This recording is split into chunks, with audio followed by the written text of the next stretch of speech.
É a quinta vez que a garçonete Cecília entra no cinema para assistir a Rosa Púrpura do Cairo. Ao fugir de uma rotina triste e descolorida, ela se apaixona pelo herói do filme, até que ele interrompe a cena, sai da tela e declara seu amor. Sonho e realidade estão definitivamente misturados.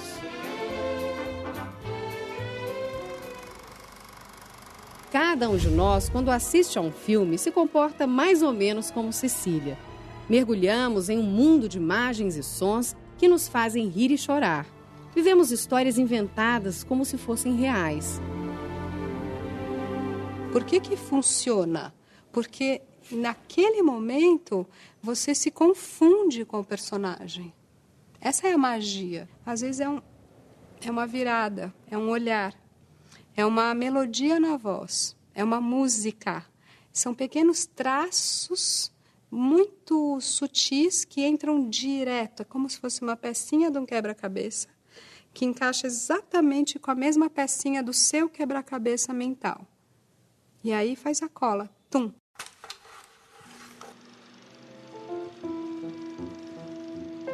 O cinema nasceu no fim do século XIX.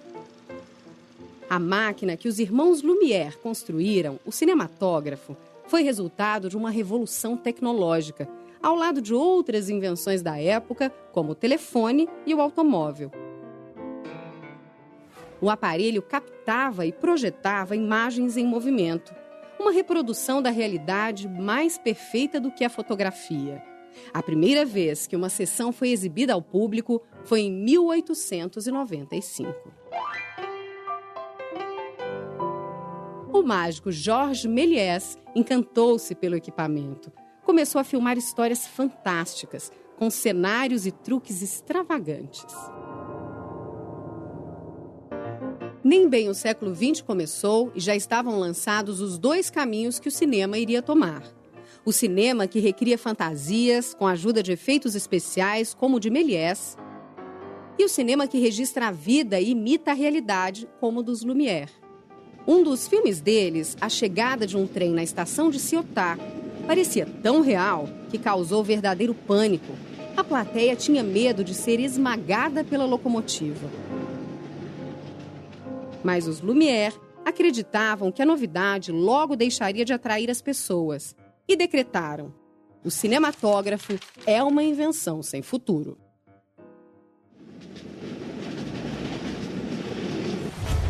A previsão dos Lumière não se realizou. O cinema vai fazer 120 anos.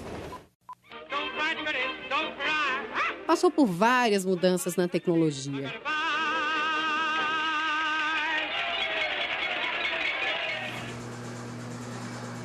Hoje não precisamos nem entrar numa sala escura. Podemos ver filmes em casa, na televisão, no computador, no caminho para o trabalho, no celular. Essas alterações, de fato, elas mudam, inclusive, na nossa forma de nos relacionar com o conteúdo do cinema. Em casa, seja na televisão, seja no computador, o telefone toca, o cachorro late, a pipoca fica pronta no micro-ondas, quer dizer, coisas que o tempo todo quebram a unidade da percepção do cinema. Junto com a possibilidade de consumo, a gente agregou a possibilidade de produzir essas imagens também. Isso, por outro lado, libertou os cineastas, ou as pessoas com uma vocação para fazer audiovisual, para fazer filmes de uma maneira que jamais havia existido antes, sobretudo no sentido do barateamento dos meios de produção. No início era bem diferente. Os pequenos filmes só eram mostrados em feiras de atrações, onde a população ia para se divertir com os museus de cera e os números de mágica. Uma diversão bem popular. Quem, pela primeira vez, chamou o cinema de arte foi o italiano Ricciotto Canudo, em 1911. Sétima arte, disse ele, com a vantagem de que o cinema absorveu outras artes. Entre o cinema e a literatura, é claro, são duas artes narrativas. Agora, o escritor se vale da palavra, né? Então, o escritor tem a possibilidade de descrever, né? Enquanto que o cineasta ele tem a propriedade, o cinema tem a propriedade de mostrar as coisas. Eu penso que mesmo em relação ao teatro a gente possa fazer esse tipo de aproximação e distanciamento. Quando a gente vai ao teatro, nós estamos sentados em um ponto determinado da plateia, observando uma ação que se desenrola à nossa frente. O cinema tem a propriedade de a câmera se deslocar e de tal maneira que o nosso olho também se desloca. Então, a hora ele está distante, observa uma paisagem, a hora ele se aproxima, observa um rosto. Em relação à pintura, a gente pode chamar atenção para essa objetividade cinematográfica na medida em que ambas são artes que trabalham com enquadramentos e ambas são artes da luz.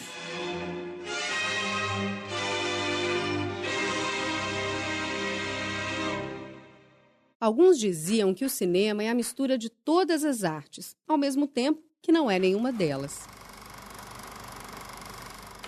Acho que a gente pode pensar na montagem como aquilo que é especificamente cinematográfico. A montagem, ela é o coração da linguagem cinematográfica. O cinema tem essa propriedade. Você hoje está aqui, depois você pode estar em qualquer lugar, né? Então, ele te transporta pela montagem. Você pode ter uma ação que se passa hoje, mas, de repente, ele joga um close no meu rosto, tira o foco e aí me mostra anos atrás, não é? Isso se chama flashback, é uma característica do cinema.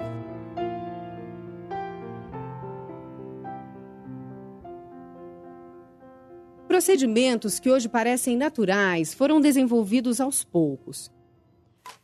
O americano David Griffith é considerado um inovador.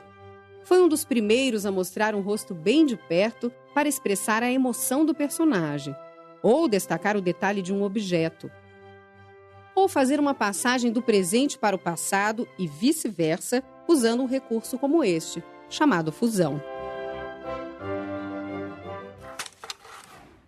O cinema nunca parou de se reinventar. Não foram apenas as inovações técnicas. A forma de narrar a história também varia. Existem até filmes em que o personagem conversa com o espectador. Why would you want to hear my story? Do we know each other? Do we like each other? Let me tell you right off, okay? I'm not a likable guy. Charm has never been a priority with me. And just so you know, this is not the feel-good movie of the year. So if you're one of those idiots who needs to feel good, go get yourself a foot massage. Mom, that man's talking to himself. Come on, Justin. Mas nada disso explica como o cinema sobreviveu durante tanto tempo. O cinema consegue sobreviver até hoje porque ele conseguiu, 100 anos atrás, se estruturar com base num tripé, que reúne produtores de filmes, aqueles que fazem filmes, exibidores, que são os donos das salas de cinema onde esses filmes são exibidos, e distribuidores, que fazem a ligação entre os produtores e os exibidores. Esse tripé nasceu um século atrás, continua existindo até hoje, e foi o responsável por montar em torno do cinema um grande negócio. Quem alcançou maior sucesso na criação dessa indústria foi Hollywood. Até hoje é assim. O cinema americano atrai multidões, gera lucros milionários e transforma atores em stars, estrelas famosas e copiadas no mundo todo. Os estúdios se especializaram em gêneros: comédia, melodrama, policial, faroeste, musical.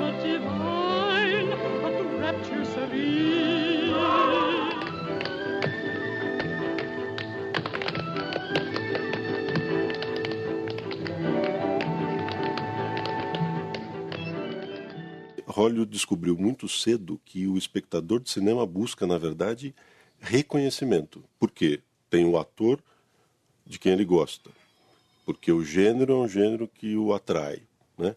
E aqui a gente teria talvez os dois grandes elementos capazes de puxar público para as salas de cinema. Ao lado desse cinema, convive outro tipo de filme. Há diretores que preferem trabalhar com produções de custo menor, em que as equipes envolvidas podem colocar as suas ideias com mais liberdade e que atingem públicos mais reduzidos.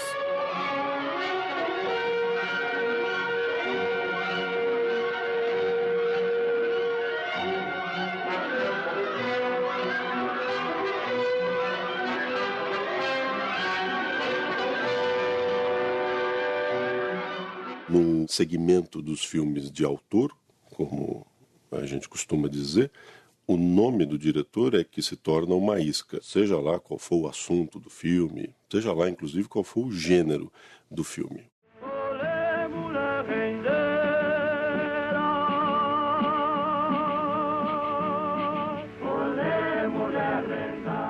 O Brasil também embarcou na aventura de criar uma indústria de cinema. Construiu estúdios como Vera Cruz, em São Paulo, Atlântida e Cinédia, no Rio de Janeiro. Trouxe diretores de outros países.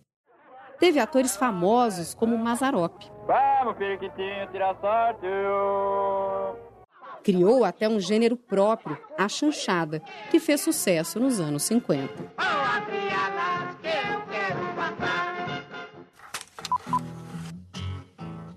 O que faltava mesmo era dinheiro. Foram produções menos caras que fizeram o cinema brasileiro ficar famoso em outros países. O diretor Glauber Rocha dizia: basta uma ideia na cabeça e uma câmera na mão. Se entrega, Corisco!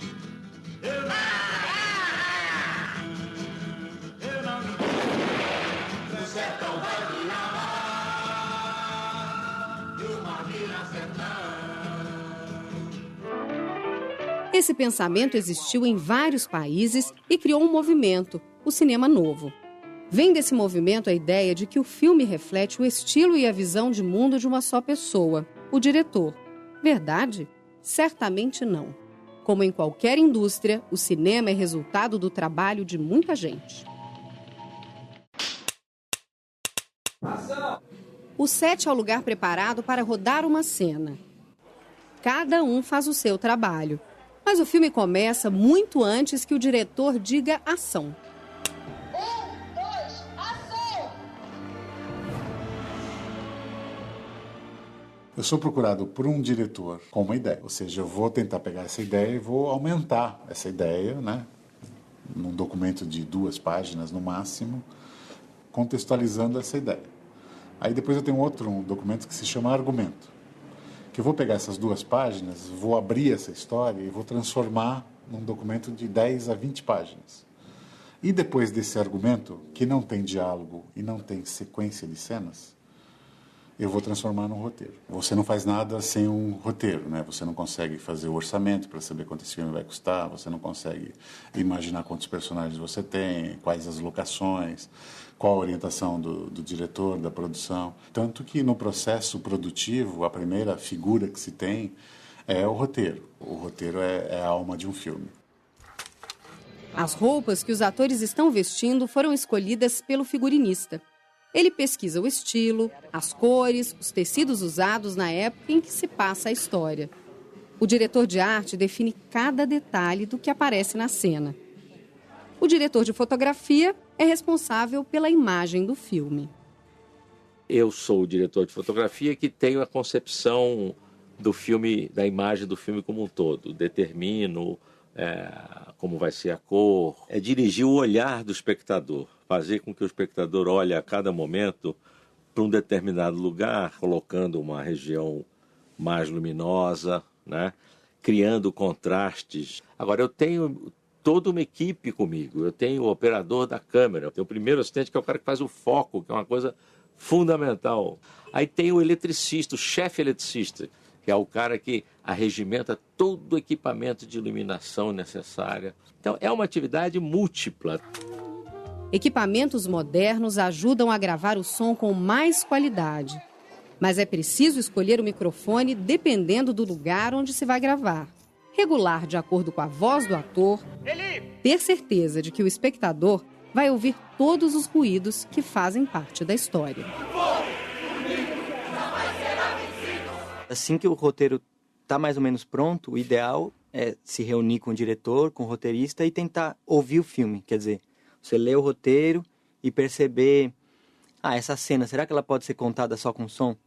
Ou quais os sons que podem fazer parte desse ambiente, mesmo que a gente não esteja vendo? Será que tem um cachorro latindo ali do lado?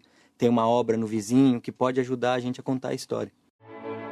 Mostrar os bastidores de uma filmagem foi o tema de A Noite Americana, filme do diretor François Truffaut. Ele revela como se grava uma cena vista do alto dessa máquina, a grua. Como a câmera acompanha o andar do personagem, com um recurso chamado traveling.